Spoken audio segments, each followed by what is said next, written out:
Hello and happy Friday, and welcome to this episode of the Uraine Ordonez 5 Diamond Group podcast.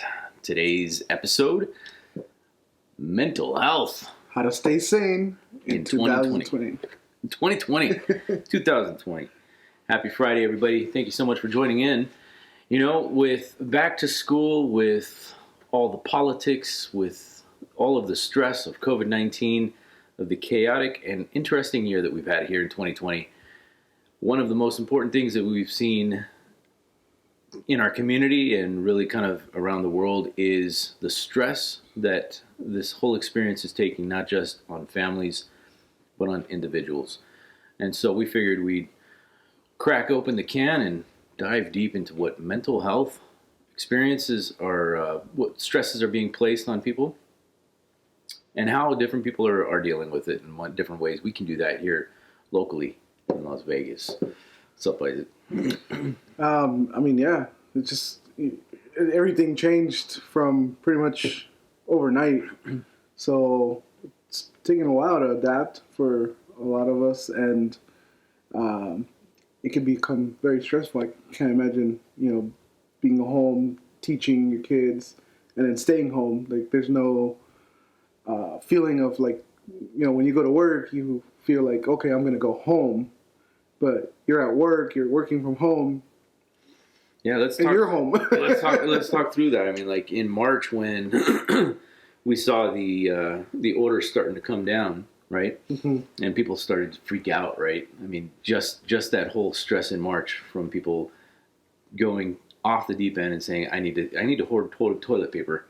And we're going to go and just wipe the shelves clean in the stores. I mean, that was one version of that stress that people reacted to, right? And for the rest of the folks who, let's say, like the elderly or those who maybe had limitations, couldn't get in there in time to go and grab what they needed, what kind of stress that brings to them, And so all of these factors have just been piling up, and as they take over time, but at some point we're human. Something's got to give. Right. I'm aware of several different people that we know in our circles who've, as a result of the home quarantine, couldn't make their marriage last. Yeah. And so having those challenges really, really kind of surface, it's placed a lot of stress on people. So, like for me, in my family, we tried to make it an opportunity. Being at home, like having mom home, having dad home, having the boys home, and doing all these things was really kind of sort of a dream come true in a way, because we had 2 months of where it was just all of us just not having to just focus on just getting up and doing our routine. But that gets old too, man.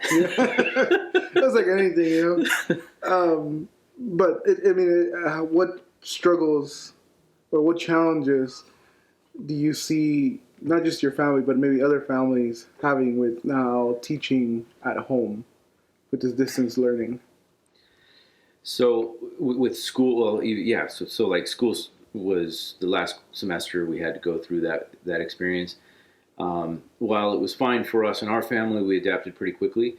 Others I know in our school, especially like the kids' classes, jocks classes, there were parents who just had no idea how to adapt to an online virtual environment, right? So, or they were given a Chromebook, and unfortunately, those are Chromebooks. You are bound down to just the core basics. You got a keyboard, you got a mouse, and that's it. Most of the children, especially kindergartners, first graders, have touchscreen experiences. That was a learning experience for them. They had to kind of go back to what we started with. So helping, it was super important that we help those parents to be able to say, hey, look, take this section, do this way, try this approach. The teachers as well had to figure things out. So, I mean, there were so many different complications that we had to go through, but for me, I was able to provide services to certain people, and it just helped me kind of detach, because that was kind of what I was used to. For those folks, being able to talk through things, right? Yeah. So different people need different solutions. And for a lot of folks, being able to just talk about certain things is really beneficial. Like whether it's the neighbor or whether it's, just someone who's outside of the experience who could just bounce something off of. Communication at the end of the day is always the solution. Venting. Yes. Yeah. Yes. So, at the beginning you mentioned, you adapted pretty quickly, and I think a lot of parents were like, well, it's just the end of the semester and that's it, So we're going to go summer vacation and then we'll be back at hopefully. I think that was, everyone was hoping and everybody was aiming for that. Right. But now we're here, we're distance learning, and a buddy of mine posted something the other day, and he was talking about how there was parents, or he was listening into his daughter's class, and one of the kids was having issues with their device. And the teacher asked, is there somebody there that can help you? And the answer was no. And it wasn't that there wasn't somebody there, it was a language barrier. So, there was a parent who didn't speak fluent English, and so there was no way to communicate what needed to happen on that end. Yeah. And that's, I never thought about that because, I don't have kids, but I was like, man, that is a real life problem that a lot of teachers are going to see. And so it not only affects the teachers, but the kids as well, and they're learning. And then the parents, I can't imagine not being stressed if your kid's not learning properly. And it's not necessarily because you don't want them to or you can't help them. It's just, you're not in that position. And then the child has to deal with the stress of, I don't know how to solve this problem, and I can't get help from either side. Right. I feel it's helpless. Frustrating. Those have impressions. Those end up either shaping the child in one way, and hopefully it's in a good way. Right. And this is where our sense of community really, I think, needs to not only excel, but we've really got to make an effort, kind of get out of our own comfort zones, because we could see a solution easily from the outside, but just seeing it doesn't do anything. Reaching out and helping that person is another's, and so being able to, I kind of think that's what our makeup is all about, man. Whether it's doing physical exertion, pushing ourselves out of our comfort zone, or pushing ourselves out of our mental zone, can help. But dealing with the stress is a whole different beast, and I could speak from experience on that.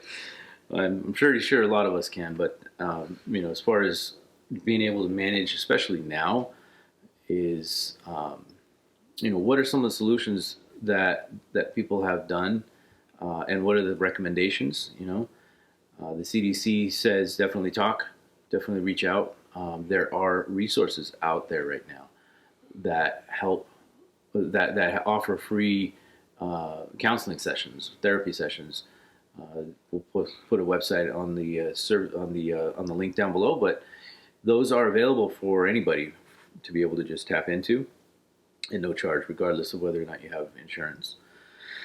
So from a therapy session, being able to just talk, if you don't have anybody to talk to, you can use those resources, but just reach out to a friend, to a family member, a trusted member that you can just vent. And sometimes being able to talk things through will oftentimes help you get through that. What about practical ways that we can solve, some of the daily stresses, Because at the end of the day, you've got 20 hours, more or less.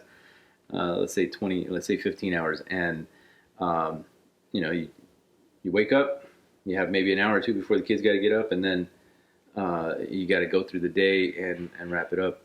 Personal time, super important. Man, I remember single life.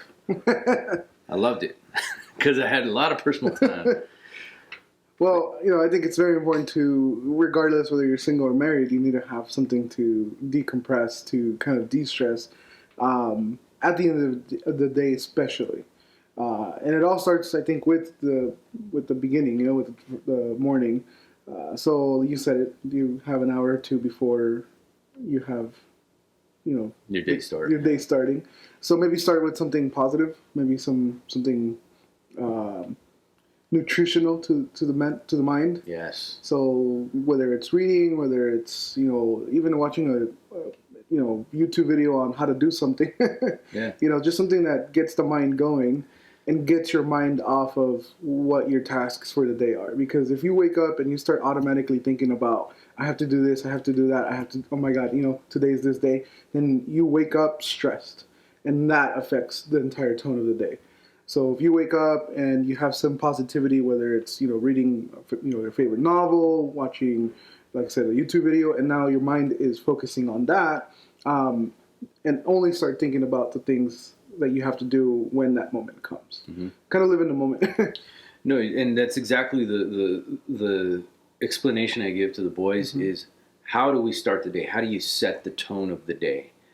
And you nailed it on the head by starting the day off with positive thoughts, being able to go through it. So some of the exercises that have been recommended, Miracle Morning, mm-hmm. and so many different experts. You start the day off with how you want to feed your brain, right? Positivity, empowerment. Some people use affirmations to be able to get the day off in their own mind correctly. And when you set that tone, you'll be able to withstand some of the other stresses that come through with it and manage that day a lot better. Miracle Morning is another book that really has some great practical points on just being able to help manage a large vision, a large process, some of the challenges we deal with today. So with the boys, I tell them, look, how do you want to start this day? You want to get it done right? Let's do our routine. Let's take care of our stuff, and it helps us. They know what their course of action is, and that actually takes me to the next point, which is structure. Yes, it's cool to be able to work at home. Yes, it's cool to have pajamas on or your shorts on a Zoom meeting, but tie on. Yeah. What is it? Business on top. Party on the bottom. But at the end of the day, structure is still important, even if we still have a house, everything being done at home. So wake up at your normal time. Do your routine. Like for my boys, they've got 7 things that they've got to tackle before they even get downstairs so we can have breakfast. Mm-hmm. And that's just getting the day started. And then from there, we continue with the breakfast and the routine. And that just sets the tone for us because we know that all of our other things are taken care of. And they're just out of the way. We don't have to think about them, and we now move on to the next step. And there's also a sense of accomplishment. Yes. At 9 in the morning, you're right. Like, I'm done. I did A, B, and C. On to the next one. Remember the video from that military captain? I think it was about Navy SEALs. He said, "What's the one thing you can do to start your day off right every day?" Remember what that was? Make your bed. Make your bed. Just make your bed. It just starts the day off right, man. Eat your frog. Do the things that you hate the most. Yes. First thing in the morning, and then your day can't get worse than that. So, you eat the frog in the morning, then you can take it easy. Yeah. There's our plug for the day. Yeah. Oh man. Cool. So throughout the day, things happen. Sometimes there's days that go super smooth, and there's days that are chaotic and things. Problem after problem, or you were just thinking it was going to be a good day, and all of a sudden, just everything falls apart. Mm. So how do you handle something like that? How do you handle a day like that? As far as you've got problem after problem after problem, my natural reaction is to get upset and frustrated. And it really shows. I think you're the only one. No. I think it's a normal reaction. A lot of times when you start seeing these patterns, for me, what I've done is I've had to just step back and call it and just say, that's an interesting pattern, but I don't want it to go anymore. And I literally sometimes have to fake my mind out and say, I'm going to continue staying in my positive mindset. And I'm just going to, like you said, tackle the frogs. And when you tackle the frogs, or when you deal with those problems, our natural reaction is sometimes to just resist it and ignore it. And that adds more stress. But by saying, okay, let's write it down. Let's take a step back, take 2 minutes, write it down. Here's are the top 3 things that will help me move this day better. Tackling these 3 things right now, and now I can just move on to the next step. And really, that's kind of like the repeated routine that would just be really awesome if we can all do that. Right. Here are the 3 things. Tackle it now. Move on to the next step, and have fun with it. So for me, and like I said, I think it's a normal reaction to get upset. Like especially when this is not what you were expecting, or maybe you were expecting it, but you were hoping for a better outcome. I think it's a normal reaction to get upset. So for me, it's maybe taking 20, 30 minutes of just like processing it. Yeah. Because if you act on that feeling, that's when you can lash out or say something that you didn't mean or do something that you didn't want to. So just stepping back and just kind of, maybe take a coffee break or a water break or go out for a stroll. Yes. So for me, a big plus, like if you have a pet, if I'm like that, if I get into that problem, is I come and play with my dog. Because nobody's ever as happy to see you as your dog is. So that to me, kind of just calms me down, gets my mind off that. And then when I go back to it, I'm like, okay, I have a much more clear vision of what needs to happen rather than, being clouded by that negative feeling of, I'm upset, why is this happening? And so far it's worked, especially when you're working at home and you have no coworkers, you have nobody to go and, stand at the water cooler and talk. Right. Because that was, when I was in the corporate business, in the corporate world, that's what I would do. I would just get up, talk to somebody, and kind of forget about what was going on. So what you're doing right there is what this book called Creativity Inc. It's the story about Pixar, but their focus is trying to. The whole premise of the book is about how do they continue to create an environment of creativity, and sometimes when there's a roadblock or a challenge, it's kind of the same line. Quite often, walking away from the problem creates a solution some way. Going to the water cooler, you need to cool off, being able to talk to somebody. It's a good way to kind of vent out and let your mind kind of process in the back what it is. Our subconscious does some amazing things. Yeah. And you're exercising that experience, and that is an absolutely valid solution because how many times have you walked away and you just say, yeah, screw it, but then you walk away 20 minutes later and there's the answer. Yeah. Right? Or you just wait that extra 30 minutes and something just changes. Appears. Yeah.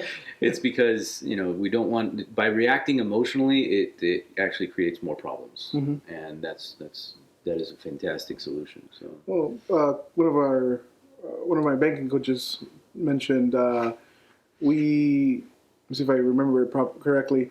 We act on emotion and then we rationalize logic. And so if we act on emotion, and he always used the example of when you go buy a new car and you smell that new car smell and, yes. and you envision yourself in this new car, but it's out of your price range.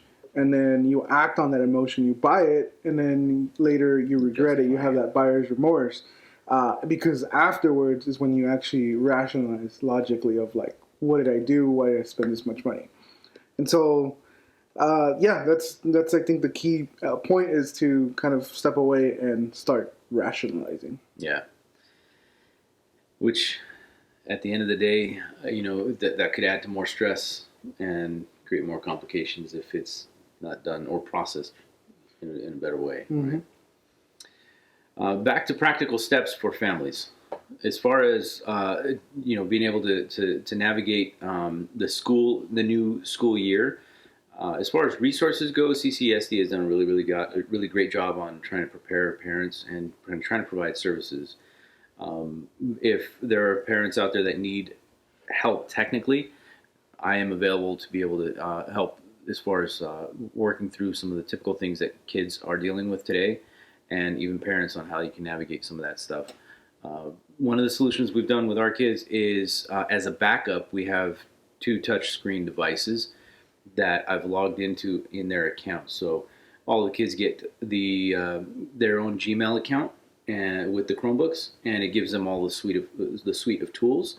And while working in the Chromebook experience, the teachers have had to modify their assignments to work in that environment. It's not always the easiest thing to do. Like Jacques was spending a half an hour yesterday just to be able to type in numbers because you had to do the PowerPoint type. I'm putting in a box and now I have to type in a number. So I showed him some shortcuts on being able to say, okay, you've got this whole section. Let's just do it all in one block instead of individual blocks. One big block, type in your numbers, and here's some Control C, Control V. And he's like, oh, that's so cool. So it's kind of like simple stuff like that. It just makes it a little easier for them. And I think we take it for granted. We take it for granted. Because, I remember learning how to type in 7th grade, 6th grade, which was 20 years ago. Yeah, and you pick up a bunch of cool tricks along the way. But, there's so many cool shortcuts that kids can take advantage of, and they'll pick it up like this. And it'll really help the experience along. We use touchscreen. Go ahead. Sorry, it's just crazy to me that I just thought about it. I was learning how to type properly in 6th grade. I knew how to use a computer before then, but properly. And then now it's like your kids are first and second. 1st grade. Yeah. And it's not necessarily because they want to; it's just they have to. That's the world they live in. Yeah. They actually have typing classes, typing games now. I mean, it makes sense. Far cry from A S S S S S. Now I have to look D D D. Hold on, what does it say? Yeah, but the other solution that we have for them is touchscreen devices, right? So, when the teacher would send out the PDF document, I think it's easier actually now for the kids to just take that PDF document on a touchscreen device, use the pen. It's paper. It's just a digital paper, and save that and send it back. Like that would be the easiest solution, but I don't think a lot of people have that capacity, especially on a Chromebook.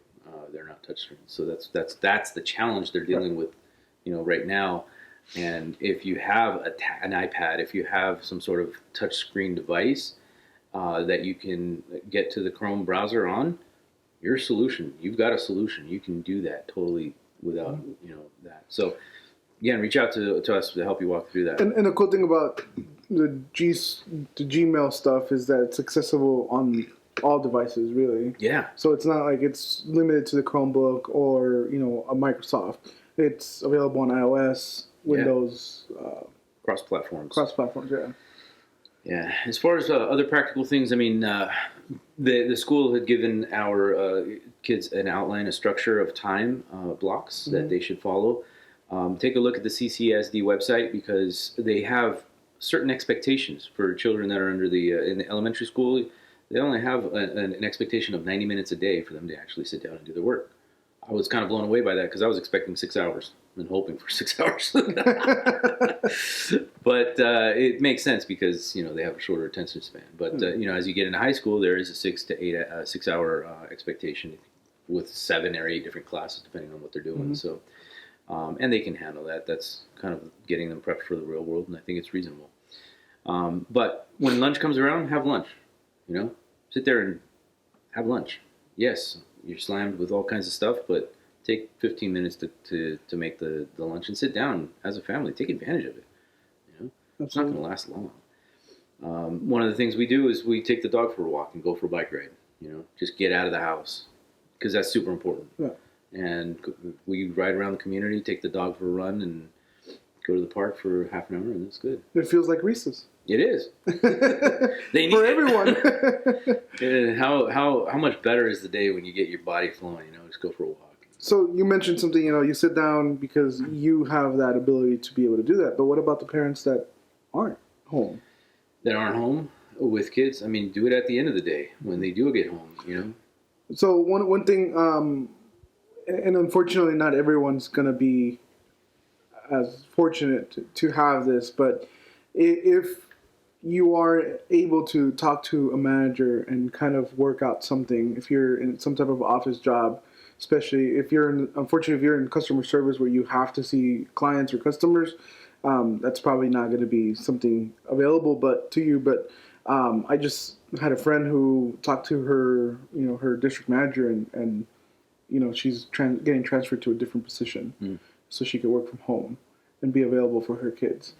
And so it just depends on the type of job you have. But, I had another friend who also had gotten promoted during quarantine, and she has no contact with clients or customers. So she's like, what prevents me from working from home? And she made that transition before school started. So now that school started, she's good. She set up her desk for her kids, and she got her kids ready, and so now she's able to be there for her kids while still maintaining her job. That's kind of the silver lining in this whole experience is that businesses have finally been forced to recognize that potential, that possibility, that opportunity for parents or family members, families to be able to do things from a remote location. Yes, there is value in being able to do that in an office environment, but surprisingly, there's a lot of companies are finding the value in cutting out some of that overhead and being able to do that. So yes, if it can be done, this will help people to do that and better their lives. I personally think. I've been doing it for 15 years, and it just is. It's a challenge. It's a different set of challenges to deal with, but it's certainly. I think once you get in the routine of doing it, you're good. It's the beginning where you have to get used to that. Yeah. Because it's so easy to get distracted. And so having that routine in place is valuable. As far as families, if there's that schedule where someone has to go to the office or go out and then come back home, at the end of the day, family time is most important.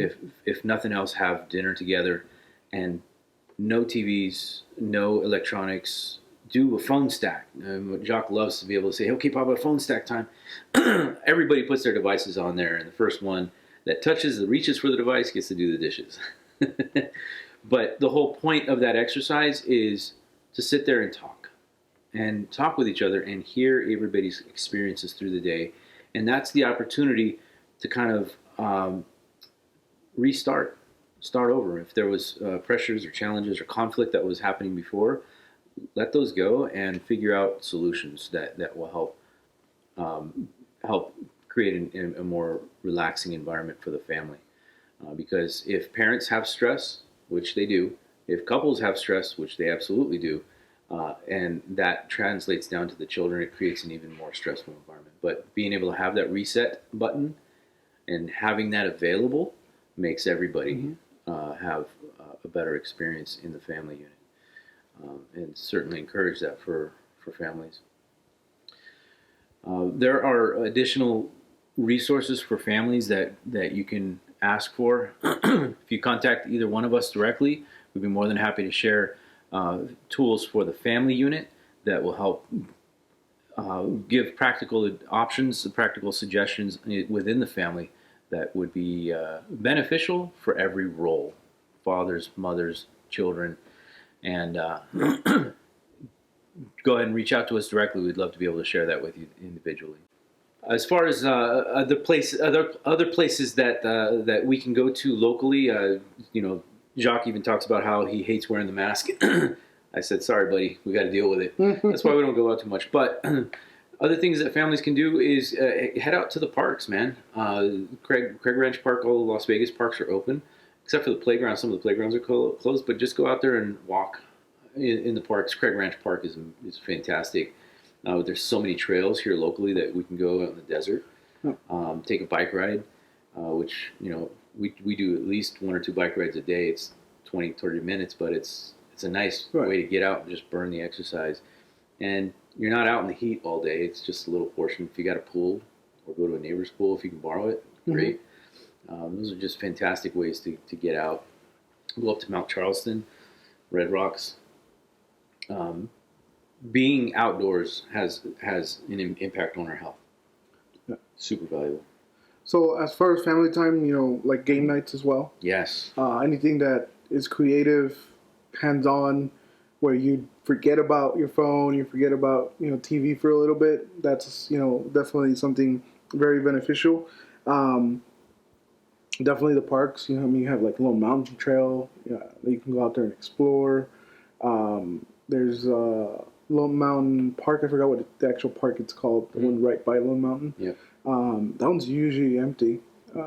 And find out, because sometimes your communities might have a little park somewhere that you can check out. Might not be a big park, but something is better than nothing, and it might not be as crowded, especially if you're trying to maintain that social distancing. And on an individual level, a lot of people do journaling. A lot of people started journaling. Yes. And kind of putting their thoughts down on paper. Yeah.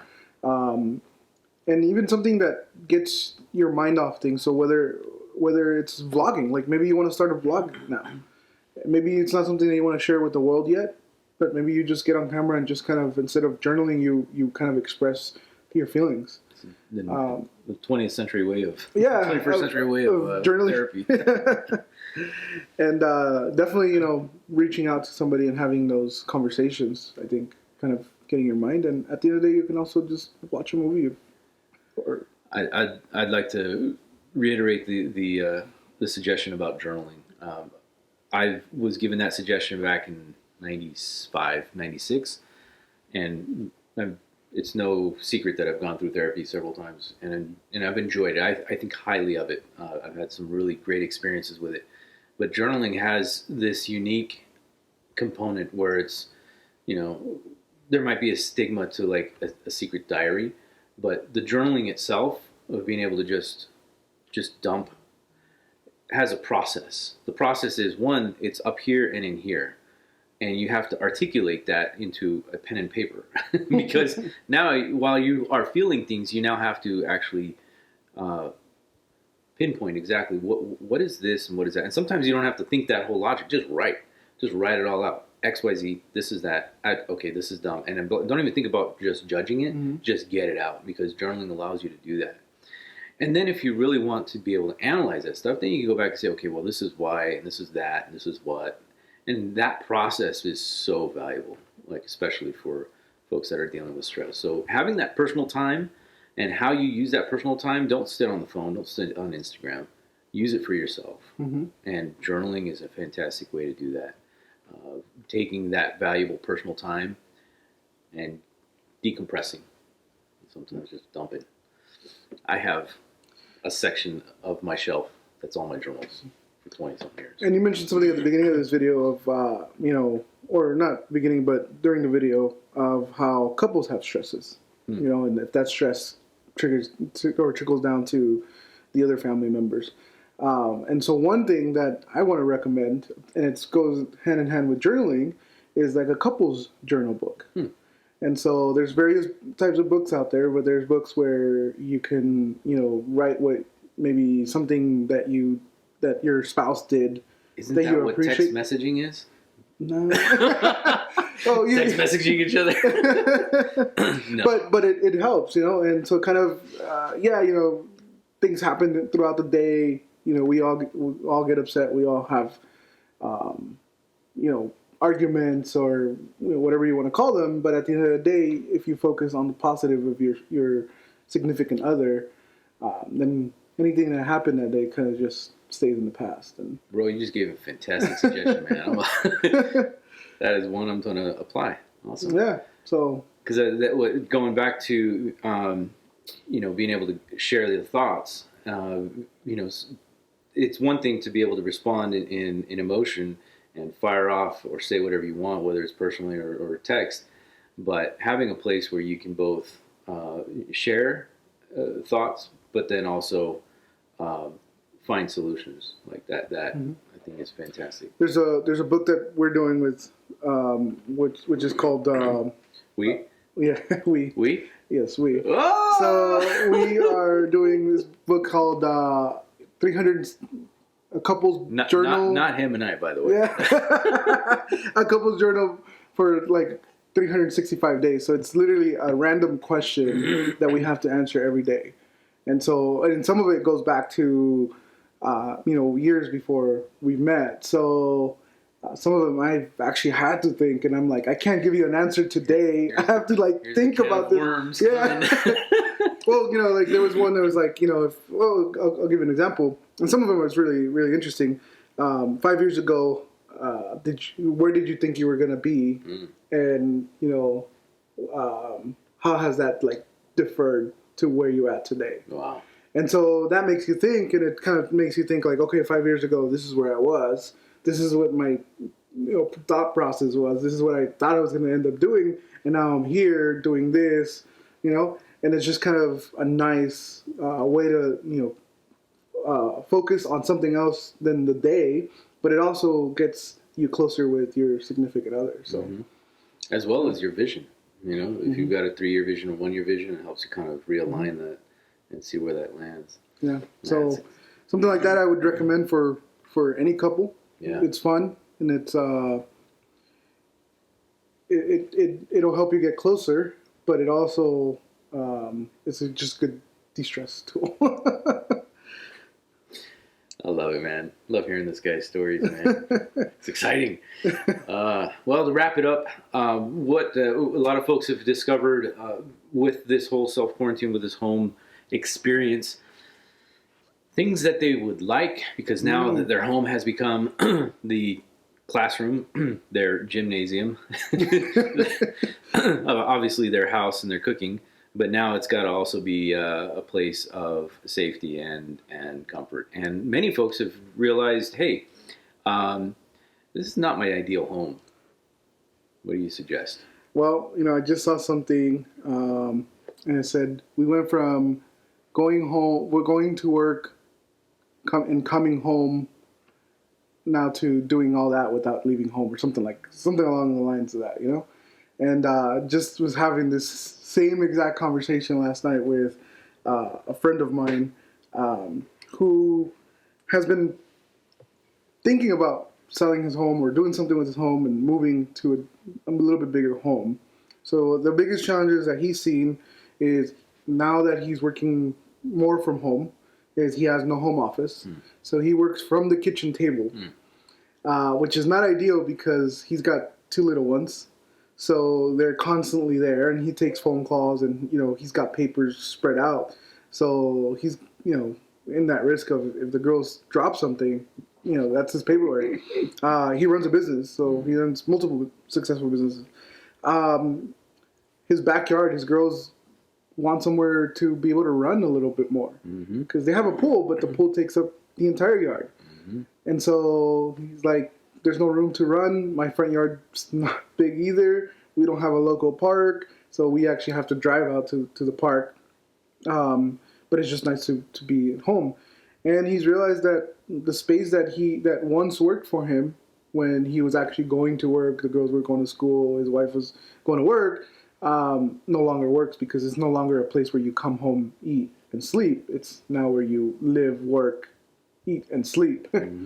And so we were looking at homes, and his particular was, I need a home office, and I need room for the girls to run.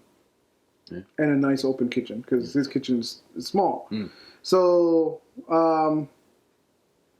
that's unfortunately, that's what it's come to. They've got to make a change. Yeah. And so part of the de-stress, or the solution that can be provided, is being able to find that ideal home that works for you now. This is not designed to be hook and bait, but this is why we do what we do, because we understand the challenges, and we're here to help on any front. So when it comes to your home situation, take a look, take an honest assessment, and if you need some ideas as to what to solve, across the board. And so something to keep in mind is that if you bought during the recession period of 2009, between 2016, in the last 10 years, or give or take, you probably have a lot of equity. That means that if you roll over that equity into even a new home, that yes, it's going to cost you a lot more than what you paid. Your payment is probably purchase price, yes, but your payment is still going to be about the same. It's going to end up being about the same. And you're going to get probably a lot more home today because of the low interest rates. And if you bought in 2009 with minimal down, you probably have or had PMI, private mortgage insurance. But if you roll over that equity that you have, probably $50,000, $70,000, $150,000 of equity into the new home, you're probably not going to have that PMI. So your more is going to go to principal. You're going to have a better term. And so just all around, it just makes sense to move that money into something that you're actually going to be happy and enjoy, rather than something that you're reach out for a private consultation regarding your situation. We'd love to be able to talk that through because there are so many options and solutions that are out there, and you may not be able to Google them all. So, and everyone's different. Yeah. Everyone's situation is different. There isn't one that's been the same after 20 years. So, absolutely. So, well, friends, thank you so much for tuning in. Hope you enjoyed this episode of the Uraine Ordonez 5 Diamond Group podcast for this week. Mental health in 2020. How to stay sane. We'll see you guys in the next episode.